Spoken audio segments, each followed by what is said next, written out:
The housing market is in chaos. Major lawsuits, platforms banning listings, and no price relief in sight. Here's why things are not playing out the way experts thought they might. So I wanted to chat about the N.A.R. settlement. Yeah, this is more up your line of work. I mean, you're the one in the middle of all this. It is wild to watch what's going on right now with the buyers and the sellers and the realtors. Like, everybody doesn't know what's up. Well, yeah, it's very confusing. And even a lot of our friends that are, I wouldn't say they're astute real estate people, but they're astute business people that want to just buy a second home or something are asking me, Danille, do I really have to sign this? Do I really have to do this? Like, what's going on? Well, it's the Wild West. It is. And what's interesting is, so for those that don't know, a brief description is that basically now the buyer is responsible for hiring and paying their agent, and the seller is responsible for hiring and paying their agent. So technically, the buyer's on the hook for, their commissions and sellers for their commissions.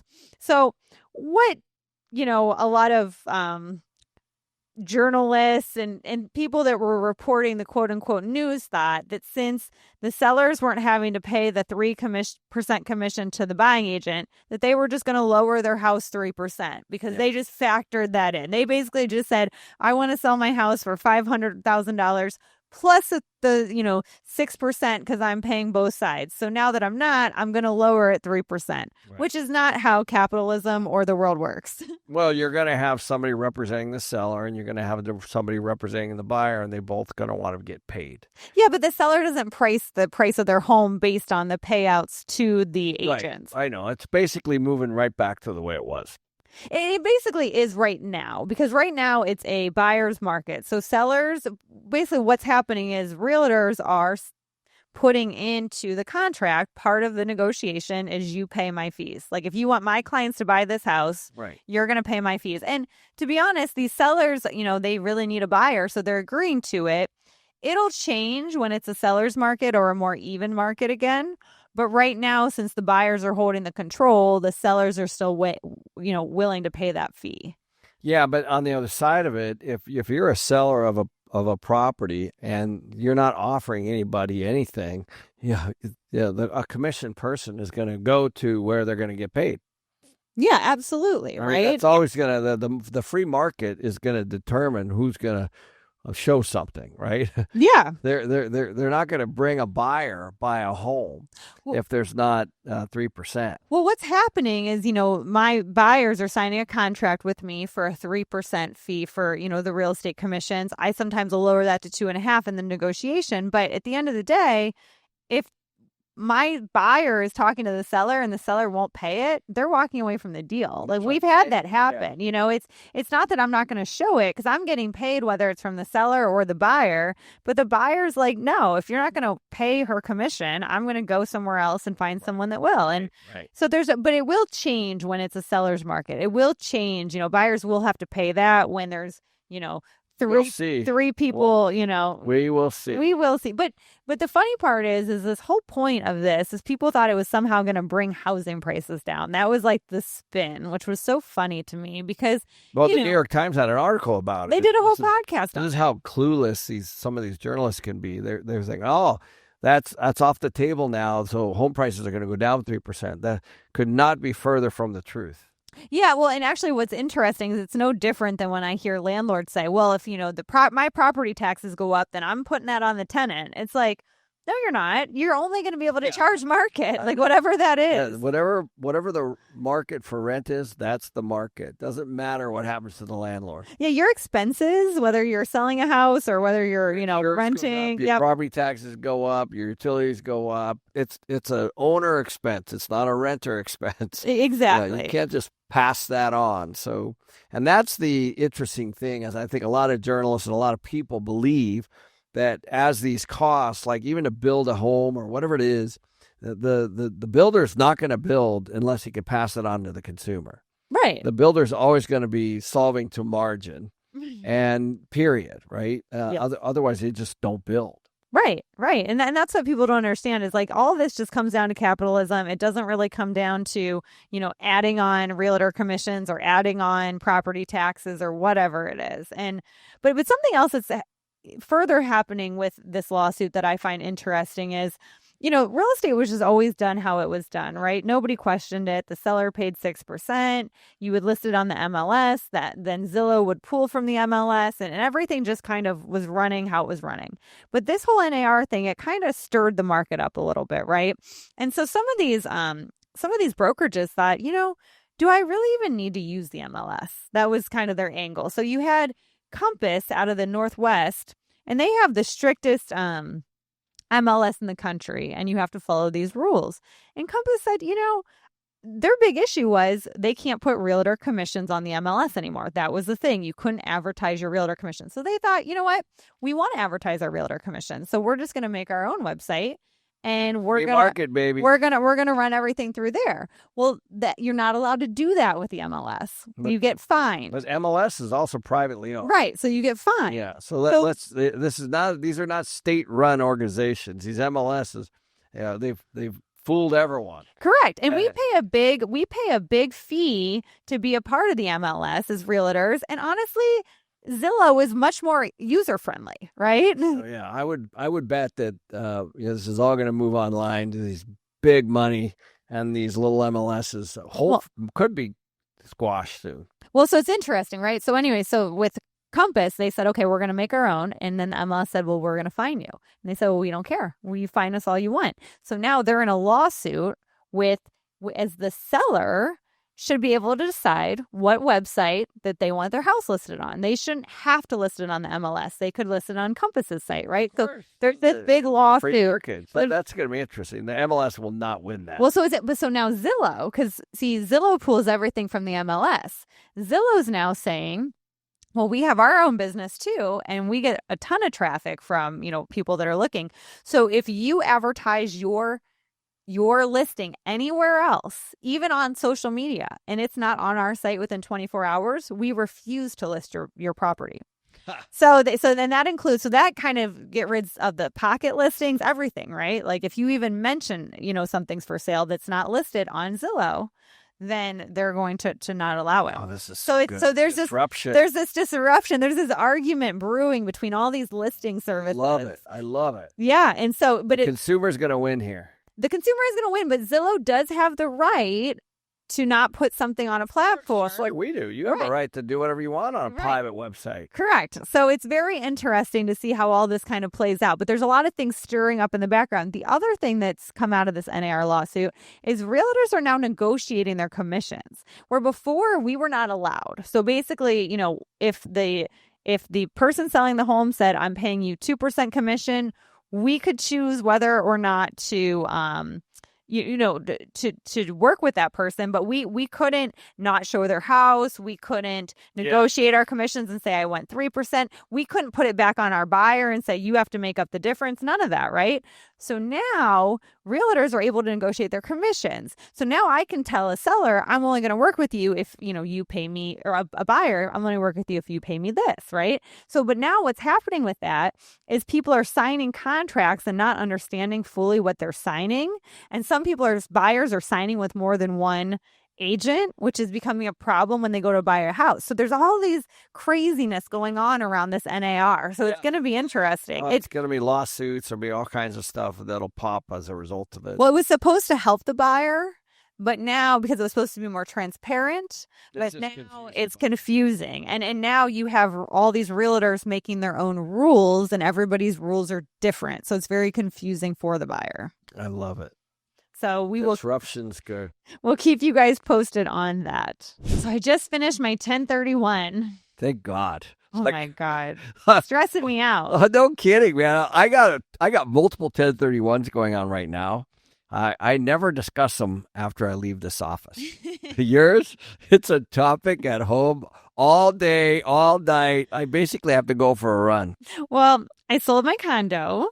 And I rolled it into a 1031. By the way, I am proud of you. Thanks. The first 1031 is something to be worried about, right? Yeah. If you've never been through it, I totally get it.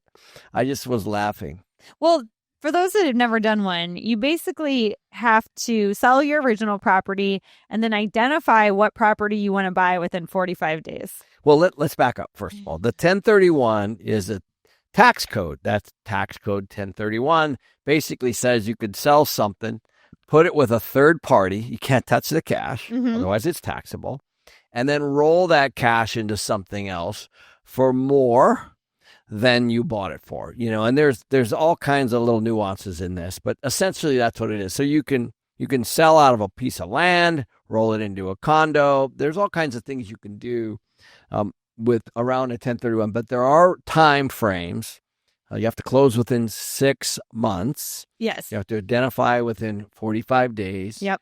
Up to 3 properties. So yes, there are definitely things you have to do. There are rules. But it is stressful because basically if you can only identify 3 properties in 45 days, that you're then locked to buy one of those properties. So you basically have 45 days.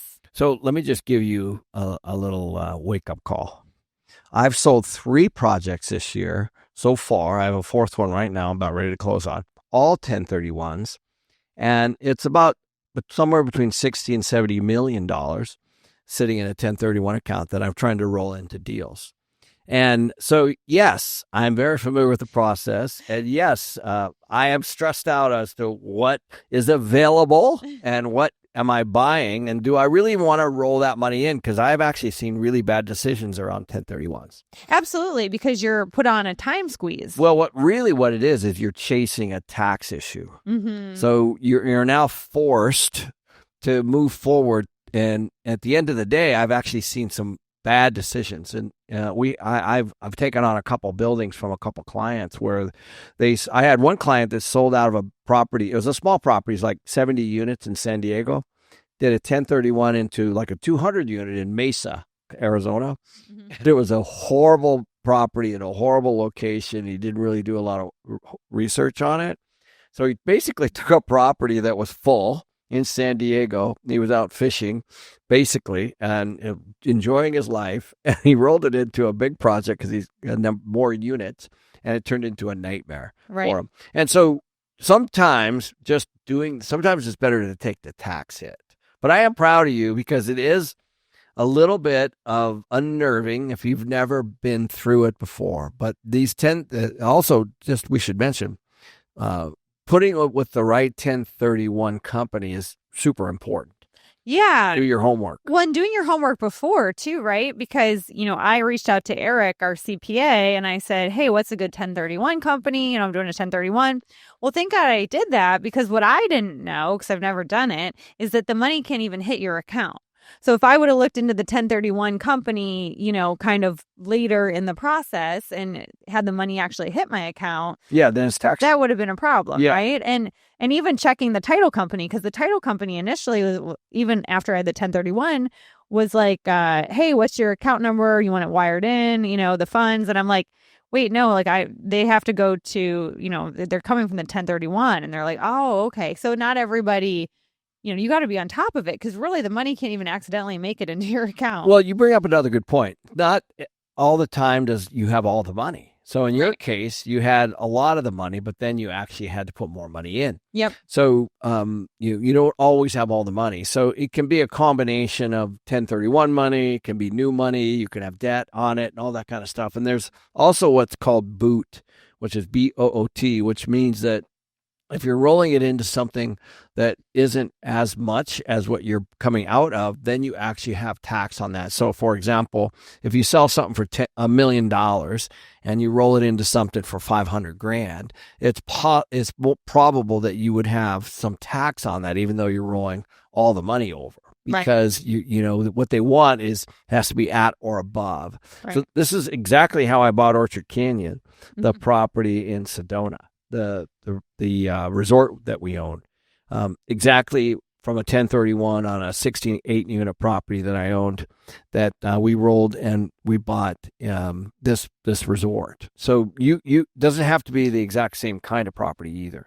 Yeah, and it's a big deal too, especially all the gains we've had in, the price of real estate the last few years. For those of us that had owned before 2020, it's a big tax hit to sell an investment property for that gain. It is, yeah, and especially, it's at least 20%, right? We know that, and so it's a fairly big hit. I will tell you that it's a great thing to have as a real estate investor, but it's not always something that you might want to use. For example, We're selling 5 projects this year. We're actually doing a 1031 on 4 of the 5. Mm-hmm. And very strategically, we decided to actually take the 5th one and take the capital gain and roll it into an opportunity zone, which is another vehicle. Yeah.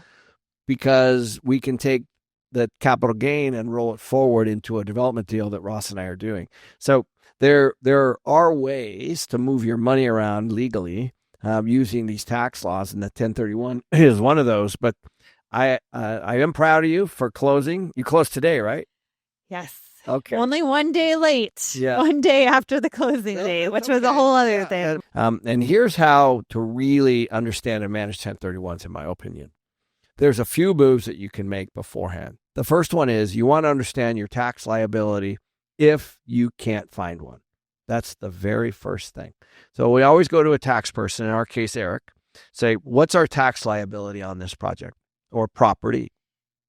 So that that's the worst case, right? Mm-hmm. Then probably before you even list it, just like you did, you will go out and you look for stuff. And you start to get a feel for what the market's like. And you identify stuff. Maybe it's listed, maybe it's about to be listed, or it doesn't necessarily have to be even local. And you do all of that before you actually close, right? Because once you close, you have the guns to your head, right? So you want to do all that. And we've even written clauses in our purchase and sale agreements where as a seller, we can extend escrow. As a seller. Interesting. Because, again, I may or may not want the money, but what I don't want to do is I don't want to pay a lot of tax. If I can minimize my tax, I'd like to do it. On the other hand, sometimes, like a flipper doesn't even think this way, right? Because they just buy something, renovate it, and sell it, and then move and do it again. So the people don't realize that that's transactional. Mm-hmm. You've got not only the brokerage fees on both sides, the loan and mortgage fees on both sides, you got the capital gains, and you got potentially ordinary income and all these other things. Now, you do have write-offs too, for typically a lot of these flippers have, for the money that they're putting into the projects. But people don't always calculate those expenses, when the dust settles. And they really add up. They really add up. Yeah. So but you did it, right? Yeah. And by the way, I think you should walk people through the whole process. In other words, and because I think the way you thought about this was correct. You started with a condo that was not making a ton of money. Yeah, basically what's happened with my condo, which I've had forever, which is actually a great little rental. But the problem was the HOA fees kept going up, and, all the different maintenance on it kept going up. And the rents, because there's so many apartments now in that area, have went down. So I was still getting a return, but it wasn't a great return. And, to think that I had $300 and some thousand tied up in this condo that I could, sell, right? And I, my return was like $600-700. It's really not a very good return for all of that money. So let's stop right there real quick. So you didn't know anything on it, right? Mm-hmm. So, okay. So you had something that was worth, let's call it $300,000 in equity, and you were making $10,000 a year. Yep. Right? Okay. That's what, 4%? Yeah. I probably wasn't even making $10,000, but yep. Okay. So I think that's important to say. Mm-hmm. Okay, so you got $300,000, and you're making, let's call it $10,000, right? Yep. $15,000 is 5%, right? So It's maybe 3.5%. So you started to look at that. You go, why would I own something for $300,000 and only make $10,000? Right. Okay, and then you also had the rising expenses and all that stuff. So what she's really doing here, and I think this is a lesson. What's your imputed equity? And what do you actually make on that? Right. And in your case, it was, let's say, $10,000. So maybe it's less, but regardless. So she's like, where can I take that 300 and make more? Right. That's it. That's the next step. Yep. And you identified, let's go there now. So I identified a single family home that I own a couple in this neighborhood already. So I know everything about it. I know what the rents are, everything else.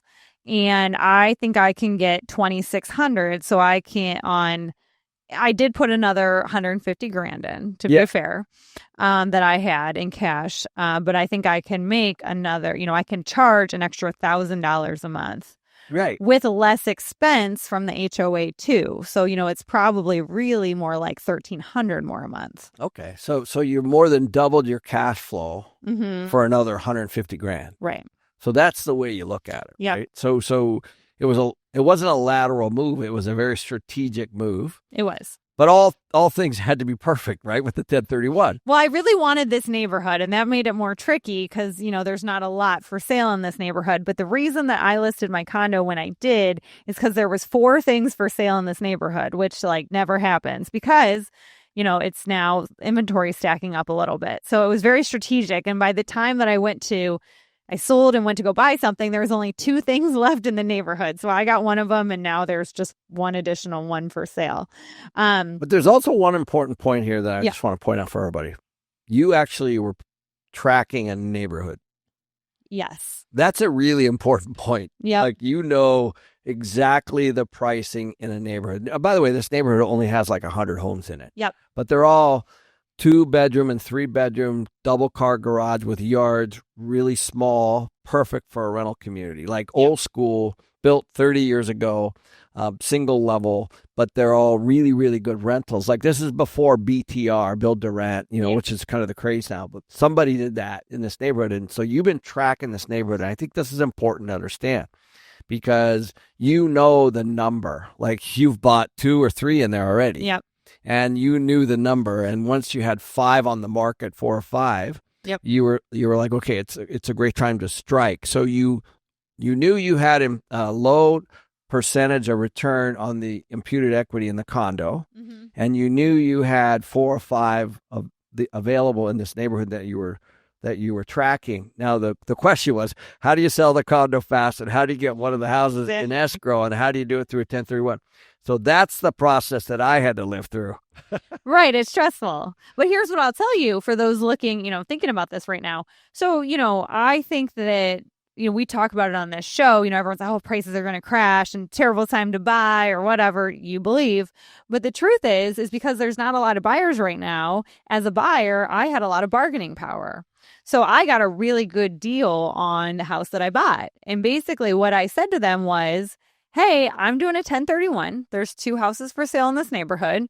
Here's your deal. Let me know by tomorrow morning. And if not, I'm going to offer it to the other one. Yeah. And they took it, right? And I got a really good deal on it. And the reason is because things are sitting right now. So it would be really hard to do a 1031 in what we just went through when there was 7 offers on a house and you didn't know what you were going to get. And you easily could have sold your home probably for even a little bit more than I just sold mine if I would have sold it a few years ago.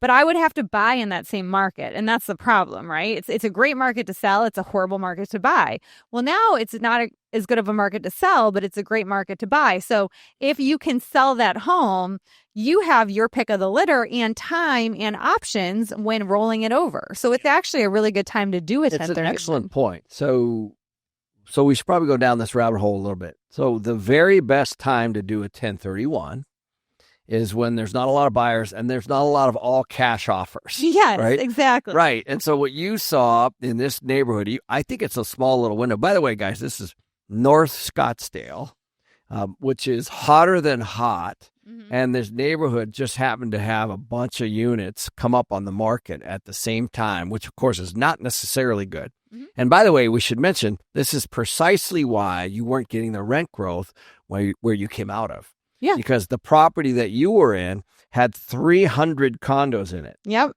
And so you have, let's just say, 152 bedrooms, right? Or 202 bedrooms in this condo project. And they're all about the same size and age and all that. And so you're competing against your neighbor upstairs, next door, across the yard and all that stuff. Whereas in this particular case, same thing with the house, where you're now competing and you leverage that against the other one that was listed. And this is a really important point. Mm-hmm. Right. So you got a better price, mm-hmm. just like your renter was getting a better deal. Yeah. Because there's 200 others, also sitting for up. rent. Yep. Yeah. So I think this is an important point. And so there's a time to do a 1031. and a time not to do a 1031. Yep. And this is a great time to do it if you're sitting on some imputed equity and you want to move your money around. Yep, absolutely. Because you have time. I can't even imagine doing it when there's 7 offers on a deal and you would just inevitably buy something overpriced that you didn't really want because you only have 45 days, or you would have taken the tax hit, right? One of the two. So it's actually a really good time to do it if you can sell your own property, right? Which is taking more time right now. Yeah. Well, Scott Saunders at our mastermind, a collective mastermind, so he runs one of the biggest, if not the biggest, 1031 in the country, right? He's based out of Colorado. And he is busier than ever right now, right? And so, I've been tracking with him on these 1031s, and it's a great time to move money, especially if you have trapped equity that isn't doing a lot for you. Well, and something that I've seen too is, there's been a lot of apartments built in the last 5 years. There's not been a lot of single family, build to rents kind of built, right? So the condos are taking a hit because I was having to compete with the stuff like MC Companies builds, right? This Class A product that you guys were offering concessions on and everything. Hey, don't blame me. I know, but it is true. And mine was a Class B that honestly needed a facelift. Like I needed to put about 10, 15 grand into it to just bring it up to date, right? Before it was fine when there was plenty of renters, but now that there's so many apartments, I was having trouble renting mine. But the single family homes that I rolled it into, they're not really building that anymore. So it has a yard, it has a 2-car garage, it's a home, it's not an apartment. Like that's hard. That the demand for that is still, the supply for that is still low, right? And the demand for that is high. So there's still, even though I've seen a little bit of a dip on my single family home prices, very little comparatively to the condos. Well, right. And so you bring up another extremely good point. And that is you actually moved your money into an entirely different product. Yeah. You moved it from I would call it more of a commodity, something that a lot of people have access to, low price condos, low price apartments, let's say, and you moved it into a small single family home that there's not very many. Right. Right. Right. And so that's actually in why in a good school district. Yep, right. Yeah. And the reality is because I own one in there too, that the rents are probably closer to $3,000, right? So you're at 2,600.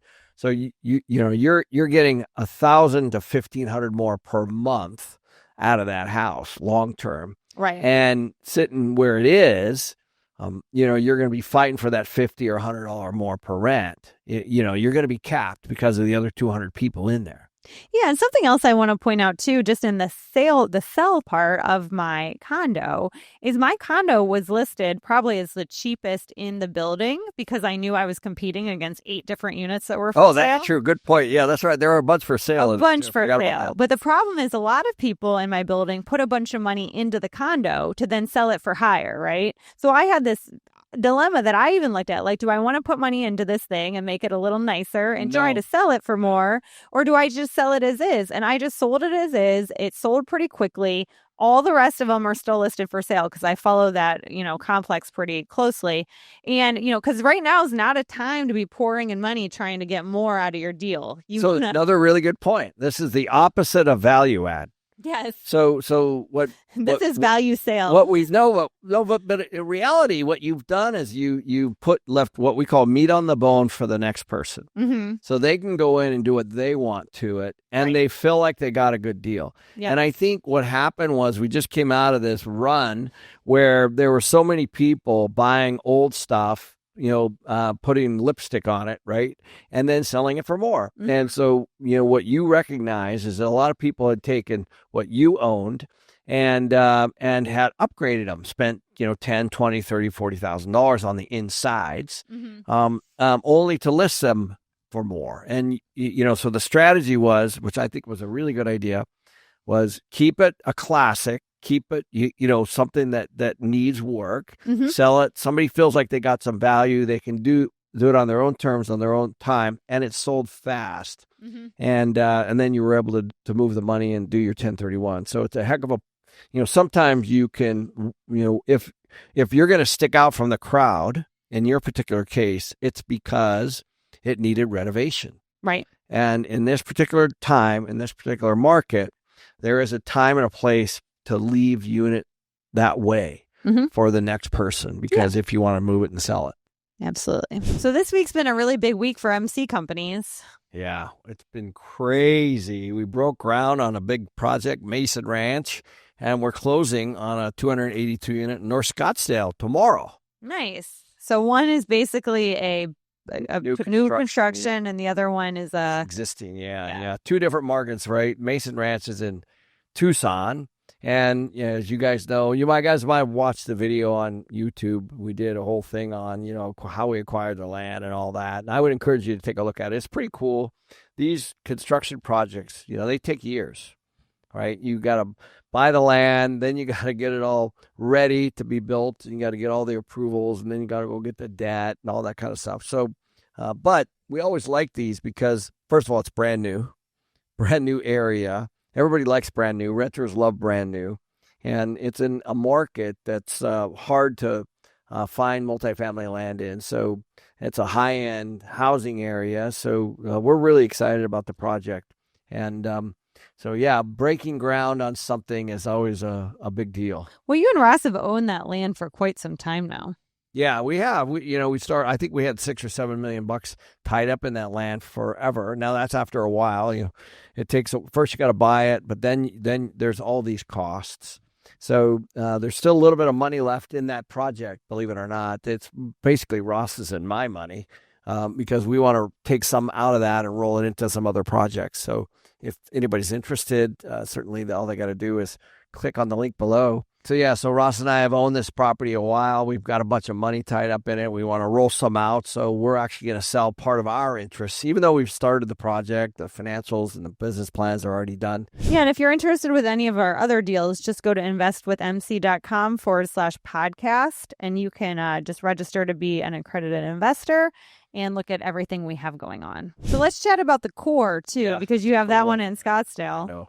That's a cool ass deal. I got to be honest. First of all, it's one of the nicest properties in North Scottsdale. If you guys ever been to Scottsdale, it's pretty nice. And this property is spectacular. So we're really, really excited. It's 4 stories, elevated, brand new, right next to Costco, on a major road, and right near where the Waste Management Open, the TPC plays their golf tournament. And it's just a spectacular location, and we're excited to have it. We close it tomorrow, which would be May 7th.